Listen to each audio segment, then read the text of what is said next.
Halo semuanya, apa kabar? Jumpa lagi dengan saya Adrianto atau Mr. Q for Question. Kali ini pertanyaannya adalah, sebenarnya website itu apa sih?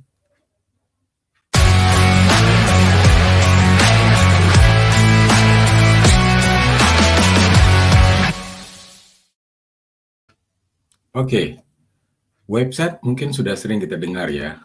Tapi sekali lagi, apa itu website? Dari definisi, kita bisa melihat website adalah a place on World Wide Web with contain combination of web pages. Usually web pages consist of information about a person, things, organization, etc. Jadi website adalah sebuah tempat di World Wide Web, www, yang berisi kombinasi dari halaman-halaman website.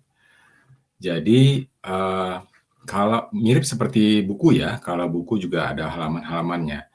Nah, kalau kita mengaksesnya secara online, halaman-halaman itu disebut dengan web pages. Jadi definisi sederhana kurang lebih seperti itu ya. Website adalah halaman-halaman web yang bisa kita akses ya. Dan informasinya ini sangat tergantung dari tujuan pembuatan website itu sendiri. Jadi kalau website itu ada tujuannya untuk berita, ada untuk blog, ada untuk bisnis, ada untuk edukasi.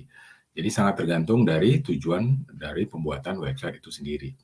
Kali ini kita bicara tentang website untuk bisnis ya, dan lebih spesifiknya lagi adalah membuat toko online atau online store atau online shop.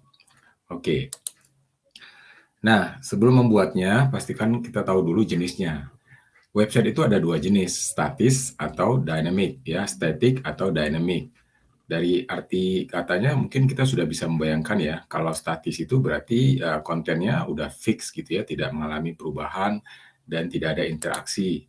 Sementara kalau yang dinamis itu ada banyak interaksi di dalamnya, mungkin ada tombol-tombolnya, ada videonya juga, dan bisa jadi kontennya bisa diupdate, bahkan ada yang harian. Nah, ini yang disebut dengan website dinamis.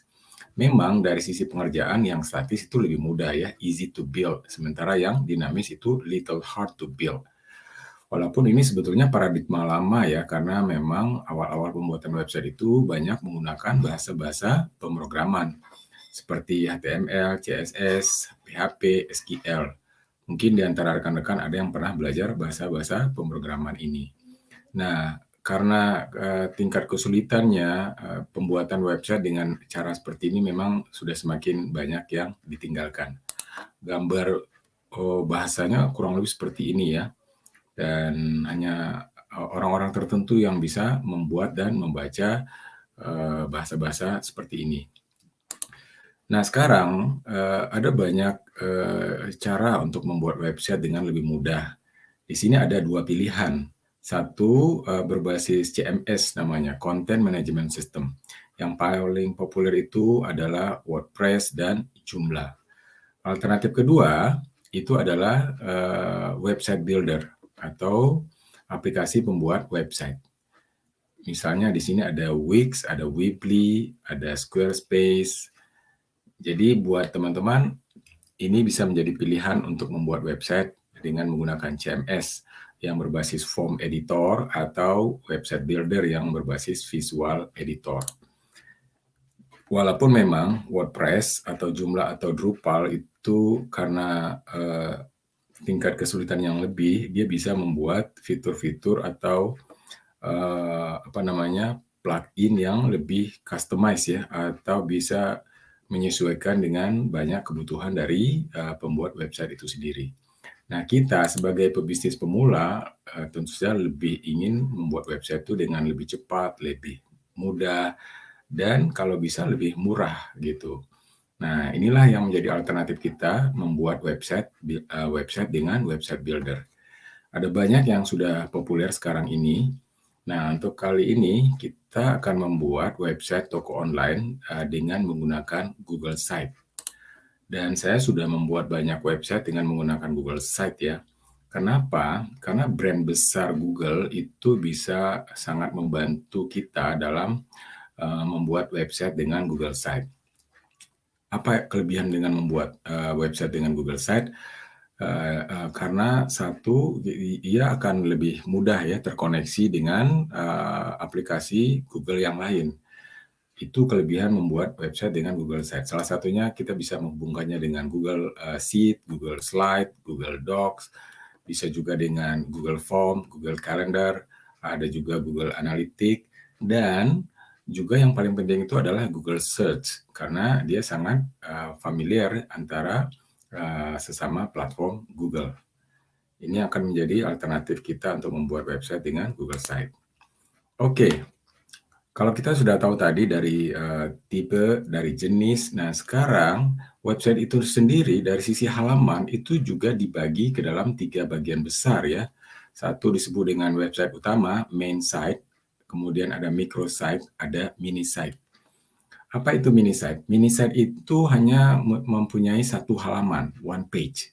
Kita populernya lebih mengenalnya dengan istilah landing page.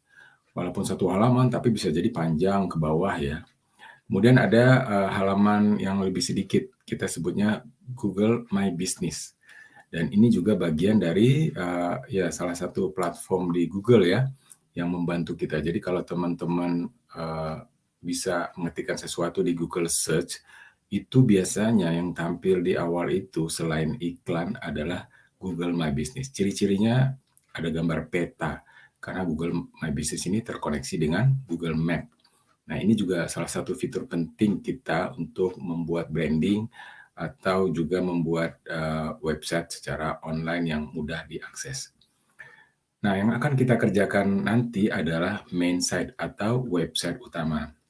Nah, disinilah kita akan membuat atau memasarkan produk-produk kita melalui main site ini yang dibuat dengan Google Sites.